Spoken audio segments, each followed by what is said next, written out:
بسم الله. نظرا لان الانسان دلوقتي في الحر بقى بيعطش وبيجيله جفاف، وممكن الجفاف ده يخليه يغمى عليه في الشارع ايا كان سنه او مرضه. فانا شفت 3 حاجات يعني بينفعوا لو الواحد شربهم.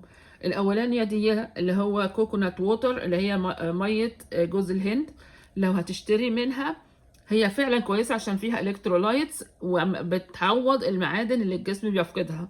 ولكن خد بالك، هات حاجه بيبقى عليها يكون ريديوسد شوجر، او ان هي تكون قليله السكر. لابد تبص ورا في المكونات وتشوف السكر قد ايه، وتشوف كمان نسبه العصير قد ايه.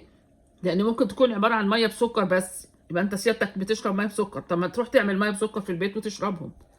المهم نمرة 2 ديت، دي مية طبعا اللي هي في الأزايز.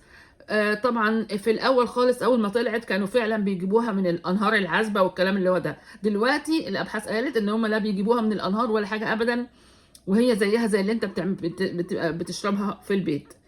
والمية دي نمرة 3 اللي هي مية الحنفية العادية اللي أنا طول عمري بشربها، وحتى لو نزلت مصر برضو بشربها.